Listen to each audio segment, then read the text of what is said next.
What we're doing today is the history of Western civilization's war against the conscience. History of Western civilization's war against the conscience. So the thing that gets in the way most of your life and your joy and your pleasure is the guilt over whatever the pleasures are you're going for. Is that there's a certain amount of guilt involved in life on the scale of the spiritual entity called a human being. So what I'd like to show you is just a scale of the soul. This is using the soul. So on the highest level of using the soul, you'd have prophecy. Lower levels, maybe you'd have something called divine inspiration, which is called Ruach HaKodesh in Hebrew, divine inspiration. Down maybe halfway up is what's called enlightenment. This is what people go to India for. That means like you and the river are one, okay? You become one with the universe around you. It's really funny that people go to India for this stuff when in Judaism this is only halfway up. You know, people going for the halfway mark. Listen, it's no small thing to become one with the universe. It's a big thing, but there's whole levels beyond that, beyond one with the universe, which Judaism's more focused on, as we are a nation of prophets. Below enlightenment, you have all kinds of other stages, but what I'd like to focus on is the very bottom of the barrel, like the lowest level of the use of the soul. We all have a soul, but using the soul, the highest level is prophecy. The lowest level of using the soul is called conscience and guilt. Conscience is a little voice inside that says, don't do it, don't do it, don't do it, don't do it, don't do it. And the reason I'm doing this is because it's like a beeper on a bumper. Yeah, that's the bumper of the car behind you. Yeah, so that starts beeping around here. Beep, beep, beep, beep, beep, beep, beep, beep. We all have inside of ourselves a beeper that says, don't go there. Everyone has that. But that's a spiritual voice. Lions don't have that. When they're about to jump on a hyena or something, when a lion's about to fly onto a water buffalo, it doesn't have a voice inside saying, don't go there, man. Don't do that. Don't do that. Don't do that. Don't do that. And then after it eats the lion, after it eats the water buffalo, there's not like a lion psychologist that comes over and discuss how, and the lion's like, I feel dirty. How could I have done it? They don't have that. They don't have conscience before they do what they do, and they don't have guilt after they do what they do. But human beings who do not use the soul are always relegated to conscience and guilt. It's our bottom line, like the last line of defense of the soul is, oh, you've been totally ignoring me? Okay, well, at least there's a bottom line of like wrong and right. And in that bottom line of wrong and right, in that bottom line, you will get a voice in your head saying, don't do that, don't go there, it's a wrong thing to do. That is purely spiritual. Animals don't have it, plants don't have it, only human beings have conscience. And if you honor your conscience, you feel great. Notice every time you pass a test and you listen to that conscience and you don't hit that bumper, you feel amazing. But if you ignore the conscience, if you just do it as Nike would have you do it, if you just do it, then, you're going to hit, and there's going to be ramifications. And those ramifications are usually negative feelings about yourself. Because when you don't honor your conscience, you are breaching your own red lines. These are your own red lines. Every human being, I don't care how liberal you get, I don't care if their parents told them everything's okay, will still have red lines. We're a moral being. Human beings are a moral being. And we all have red lines. And when we breach those red lines, we feel bad about it. And that's the last line of defense of the soul. Ashamed to be hanging out there. Probably 90% of the people I ever meet are hanging out there. But in my community, we are not hanging out in conscience and guilt. In my community, we are much more in the upper realms of things. We are living in a much more growth-oriented community where we are using the soul in our prayers, in our divine service, in our psalms, in our acts of loving kindness, and that's a sign of enlightenment. When you give of your own stuff to someone else, means you get it. You get that they're you, you're them. Remember to be the river? Forget being the river, be the poor guy who needs some food. And make sure you take from yours and give to him. That's a sign of enlightenment. When you're really utilizing the soul on the higher levels, you're not dealing with conscience and guilt like the rest of the world. The rest of the world's always in conscience and guilt. That's not using the soul properly. You want to climb the scale, climb Jacob's ladder, up the ladder, and start using the soul for what it was created for. And what is it created for?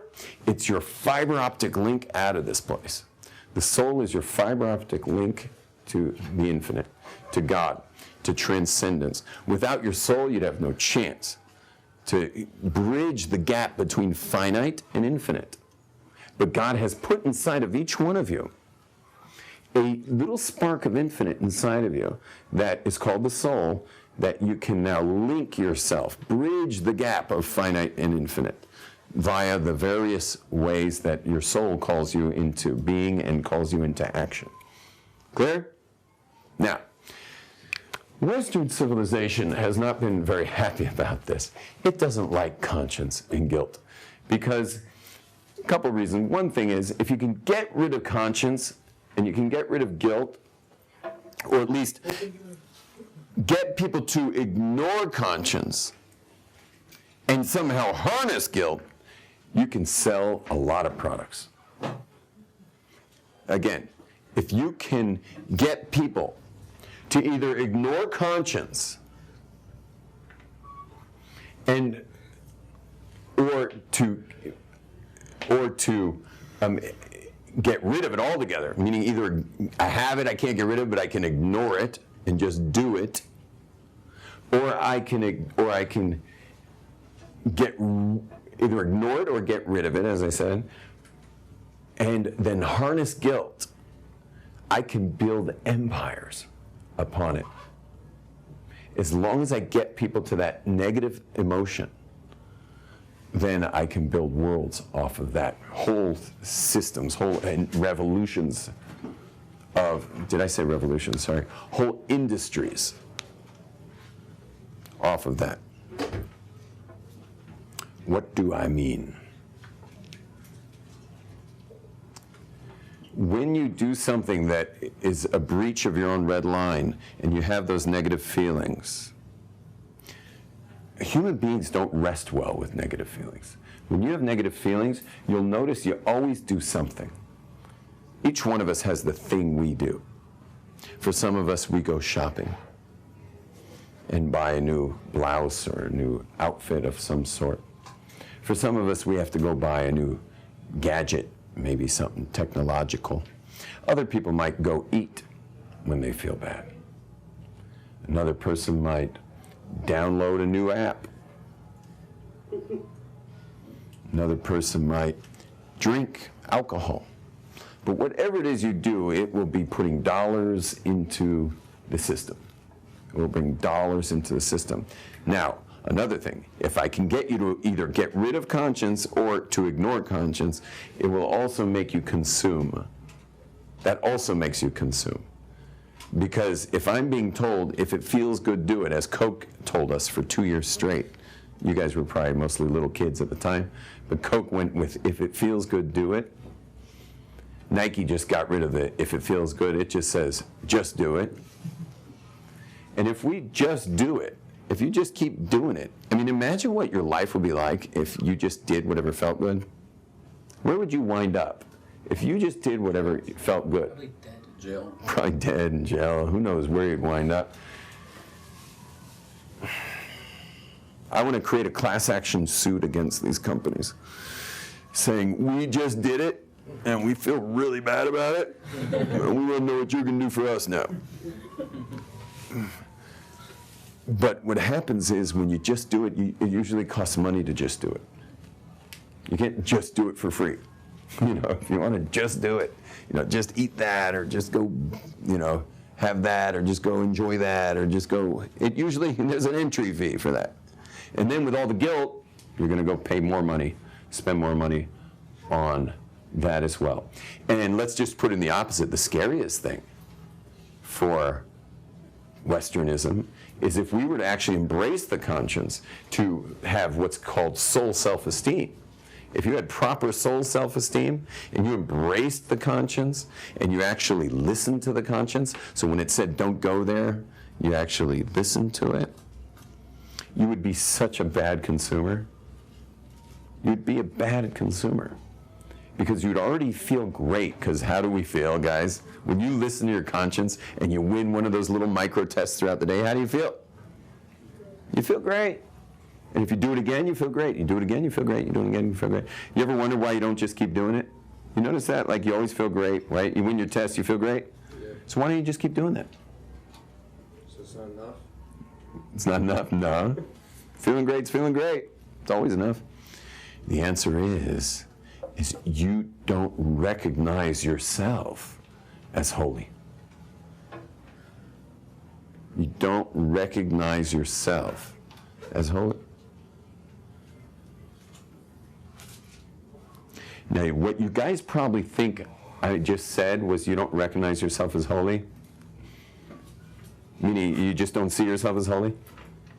So what is someone who just keeps doing the right thing? What do you call that person? Holy. That's a tzaddik. That's a holy person. Someone who's always doing the right thing is a holy man or a holy woman.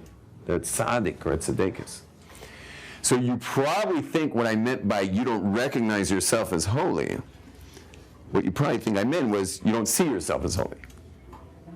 That is not what I said.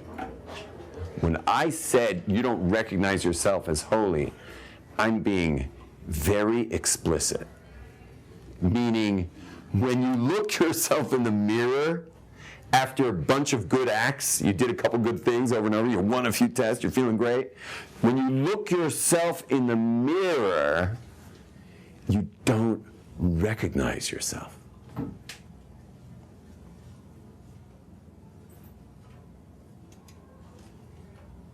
Human beings are very vulnerable, fragile people. Our identity is more important to us than anything. I have never seen myself that way. I've never seen myself as this holy person. And so it is, even though it's a good thing, and I'm feeling good, it's an affront to my identity. And I will sabotage that holy feeling I'm having just to get back the familiarity of how I've known myself till now. Very deep. You didn't realize that was what I was saying, did you, when I said you don't recognize yourself as holy? You thought I meant you don't see yourself as holy. So you got to go to town and like mess it up. No. It's that you don't recognize yourself. Who is that? And we are so fragile in our identification of who we are that we'd rather sabotage our holiness and do a couple wrong things and mess ourselves up for the familiarity of our own identity. Wild, huh? But now you understand the mechanics of why you sabotage yourself. I recognize you people as holy. And I think you know that. That's why I do what I do. It's not like I spend my morning learning with all these holy people in Mea Sharim, and then I come into Aish to my non-holy people. The only reason I am in here is because I believe you're holy. I see you as holy. I hold that for you. And it hurts me to think that there's people out there who don't feel they're holy. Try seeing yourself as holy. Everyone repeat after me. I'm holy. Holy. Yeah. Try it again. I'm holy. I do the right things. Try that. I do the right things. Say it. I do the right things. Consistently. I do the right things consistently. Say it. I do the right things consistently. I am a holy person.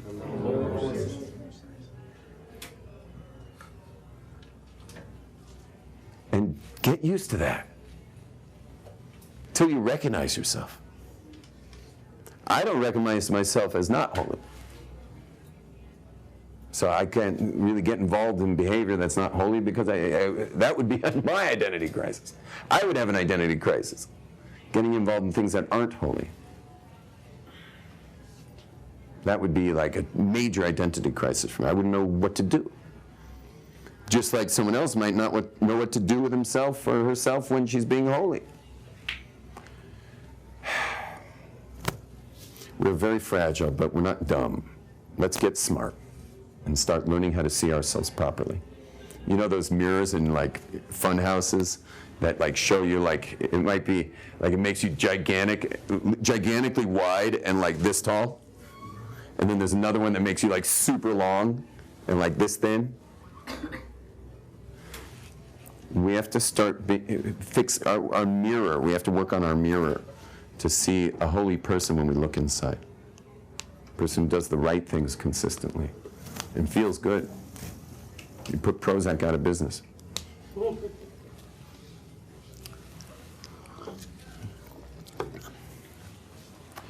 Western civilization has been trying to strip us of the holiness because holiness doesn't sell.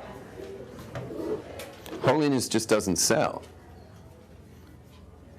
I think probably the only thing I ever buy is bike parts, just to keep my bike running well. I buy gas to get myself to the surf spots and to the bike parks that I ride in. And the only other thing I'll ever buy is beer. I don't buy clothes. I mean, I buy clothes for my wife and daughters and my sons, but I don't buy my own clothes. I'm wearing the same clothes. I'll wear the same clothes for years and years and years because I just don't have any connection to that. I'm a non-consumer. Westerners realized that we'd be non-consumers if we really saw our sanctity, if we really saw our holiness. And for various other reasons, which we're not going to get into right now, they set out to get rid of the conscience. The original move in getting rid of the conscience was idolatry. Idolatry worked in a way that whenever you felt guilty about ignoring the conscience, you would offer something to that particular god that was connected to whatever the offense was. So if it were a sexual offense, you would offer a offering to a god of fertility or something. If it were a financial offense, it would be a god regarding financial well-being, a god of rain, maybe. Idolatry was really just to assuage guilt, a way to pay off deities that would somehow wipe your slate clean for whatever transgression you might have done. It was, at least in this area of the world, it became no longer cool, and the Jews had moved in a major way. And we were saying, no, you know, you got to listen to your conscience. And if you're feeling bad about the guilt, you got to do teshuvah. Listen to the conscience. Made a mistake, do teshuvah. Do teshuvah means you have to repent. You have to come back to God. You got to do the process, usually a 4-step process, to come back to God. 4-step process is stop, say, do, commit. Sorry, stop, say, regret, commit. 4 steps. Stop whatever it was you're doing. Say what you did to God, only to God. Regret, express that you regret having done it, and commit to a future of not doing it again. Stop, say, regret, commit. Try that. Stop, say, regret, commit. Stop, say, regret. Commit. One more time. Stop, say, regret, commit. One more time. Stop, say, regret, commit. That's the process. Cleans your slate. I suggest you do it before you go to bed at night. Why start a new day with yesterday's stuff? Before you go to bed at night, clear your conscience, clear yourself, Stop, say, regret, commit. Sit on the edge of your bed. Stop. I mean, you obviously stopped if you're already in your bedroom. You know, whatever you did wrong that day is not so available at this point. So stop, say, regret, commit. Okay, conscience. And as far as the guilt, listen to the conscience. When you make mistakes, we all make mistakes. Then you do teshuvah for the guilt.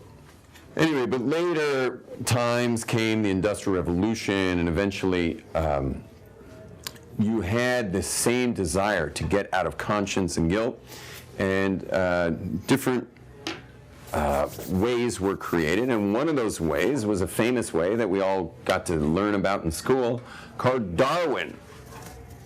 Darwin had a theory that we are just advanced algae. That you are just advanced algae. It was algae, and then it grew into a fish, and then it grew legs and became like a reptile, and then it became, I don't know, maybe a bird. I forgot the order. It became a bird. I think it became a bird and then a reptile. I don't know. And then it became eventually a sheep or a goat or a lion, and then it became a monkey. I don't remember this. I actually did study paleontology at one point or another, but I can't remember my studies in university 25 years ago. But eventually it became a monkey, and then eventually that monkey became a man. And my best friend growing up was actually the missing link. Yeah. I grew up with a guy who went through puberty when he was 9 years old.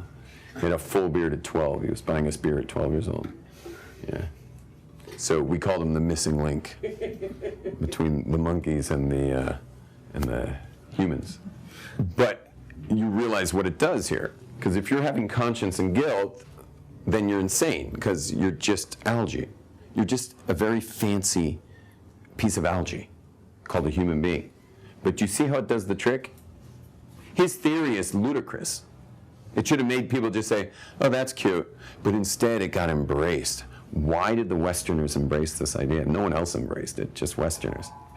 Because it totally gets you off the hook. It's the new Jesus, in a way. It gets you off the hook. You don't have to worry about it. Because it's just your own imaginations that there's anything to feel guilty about. You're just advanced algae.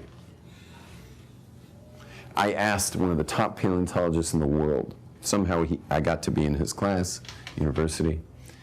Top paleontologist in the world. I went in, I liked him a lot, and I went in to meet him quite a few times, but it was the last day of the year. Just went in to say goodbye.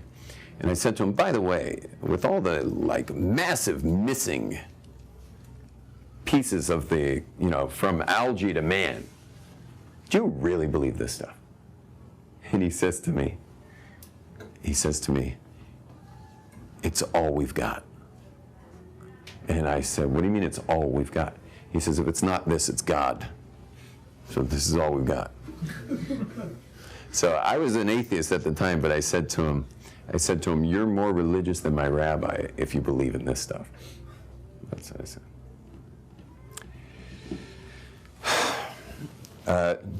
Time went on, and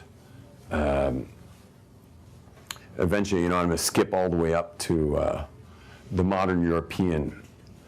And the modern European had a major issue of conscience and guilt. Of course, you had all the Darwinists and stuff. But what happened next was a man who truly understood Judaism by the name of Adolf Hitler came along, and he, if you read his manifesto Mein Kampf, he said that I am here to rid the world of conscience. It is a Jewish invention. Adolf Hitler understood exactly who we are. And his theory was, if I just get rid of all the Jews, then the world will be free from the shackles of conscience. And once you're free of the shackles of conscience, you're free of the shackles of guilt. You're off the hook. Those were his words. He even said that if he left one Jewish baby, that he just didn't find it in a basement somewhere, from there it would start again. That's what he said. He felt that we were the embodiment of the soul and what comes from the soul, which is conscience and guilt. And these are his words.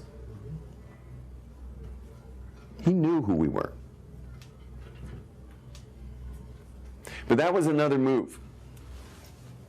After World War II, and now the Industrial Revolution was now like, the world of industry was just booming, big cars, and Cadillacs, and Chevys, and industry in America was booming. And Japan built their industry, and Germany is now, German engineering is building, and it's just a world of consumption. So what are we going to do now? What's left to deal with the conscience? Hitler didn't succeed. The Jews lived on. Conscience and guilt became a factor. And so the next move was medication. It was medication. See, as long as I'm having this, and that's, by the way, another giant industry, but as long as I ignore my conscience, as the advertisement says I should, just do it. If it feels good, do it. So as long as I ignore my conscience, well, now I'm stuck feeling guilty. And they actually created medications that make you feel better. So you can actually just go ahead and do whatever you want, and there will be medication to make you feel better. Now, of course, there's regular medication like alcohol, and there's regular medication like weed, and there's other medications like Tylenol and Advil. Those make you feel pretty good. Eat 2 or 3 of them, make you feel pretty good. There's those kind of medications, but they actually were able to design medication that genuinely make you feel much happier, even though you've made some pretty bad moves. And so what that move was, and that led to into the year 2000 and further, was a medication to get rid of the conscience and guilt. But right around 2005, the society flipped into a brand new mode of getting rid of conscience and guilt. And that has been going on for the last 10 years. It's now 2015.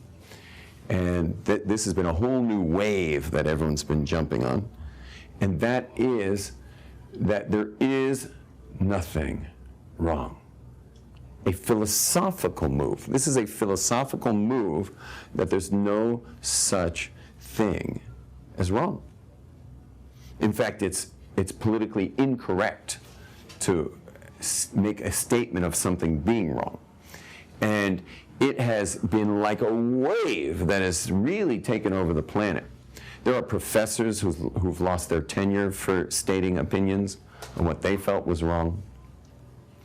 There was a show that was netting $70–80 million a month called Duck Dynasty. Duck Dynasty, it was taken off the air because in a GQ magazine interview, the head of the Duck Dynasty stated something was wrong. He said something was wrong. He was actually quoting the Bible. He didn't mention that in the interview, but he just stated his opinion, quoting the Bible. He's a Christian man. Quoted the Bible, said something was wrong. Next, what? What did he say?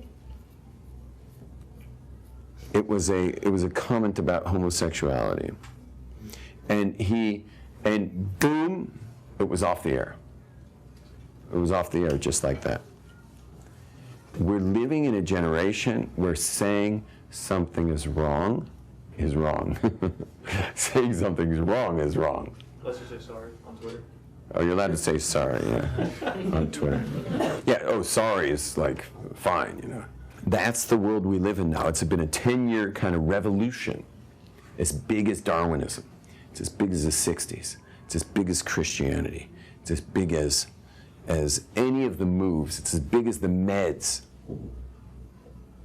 It's the new move so that people feel better. Better about just being consumers and indiscriminately fulfilling their desires. And this has been a brief history on Western civilization's war against the conscience. But also the whole introduction to what we spoke about was just the key to joy, the key to happiness, And the key to happiness is doing the right things consistently. You've been given a soul, use it. It is your fiber optic link from the finite to the infinite.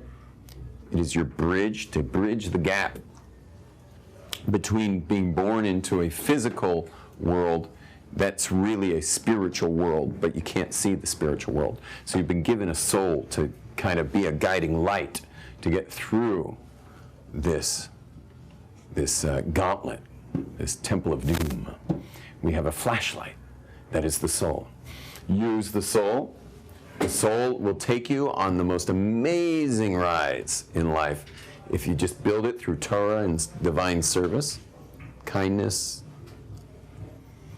And if you are not going to use the soul and you're going to just be relegated to the bottom of the barrel of the soul, so certainly conscience and guilt are a safety net. A safety net, listen to the conscience. If you blew it and you felt the guilt, do the tshuva, 4 steps. Stop, say, regret, commit. Say the words, get yourself back in gear. Get yourself back on your feet. How quick can you get up? No one who hits someone's bumper, puts the car in park. And that's crazy. Can you imagine landing on some guy's bumper? You know, you got your bumper on this guy's Maserati. And you're like, ooh, you know what, when you hit someone's bumper, you kind of like look around and make sure no one saw. But imagine you hit the bumper, and you're like, and then instead of pulling out the bumper, you put it in park. I've seen that before. You just put it in park right on his bumper. No one does that. But how many of us, we don't listen to the conscience, we hit the bumper, and we put it in park? Because now that I'm already this low, now that I'm that lame, that I did such a dumb move, now that I'm that dumb guy, or that dumb girl, or that dirty person who did the wrong things, so who am I to get up? Maybe I should just take in the whole Vegas smorgasbord now. The answer is no, you get up. Honor the conscience. You make mistakes, you're feeling bad about it, do the tshuva. Tshuva is getting off the bumper and parking in the right place. Stop, say, regret, commit. We are the Jewish people. That is our job. It is not politically correct to talk about wrong and right. Conscience is, as Hitler said, supposed to be a figment of the Jew's imagination. But no, it is your key to joy. Because if you honor your conscience and you start to recognize yourself as a holy person, if a holy person who does the right things consistently becomes your identity, you're going to have an amazing life. You surround yourself with people who are also like-minded. What do I mean by like-minded? Like-minded in that they also see themselves as holy. You have a whole community, whole society of people who do the right things. It bolsters you, bolsters your kids, keeps your family on the up and up. You want to surround yourself with people who are doing the right things as much as possible. Your peer group will have a big effect on you. So you want to put yourself in position with people who are doing the right things. Honoring the conscience, doing tshuva if you feel any guilt. It's the Jewish way. It's the way forever. And you may not be very popular in our society that says, there's no such thing as wrong. But in the end, they're fooling themselves. And they all have red lines. And they think that they can somehow assuage it by saying there's no such thing as conscience or guilt. But there is. We all know that to be the case. And may we all be blessed. I bless us all. May we all be blessed to honor our souls. Thank you very much. Thank you.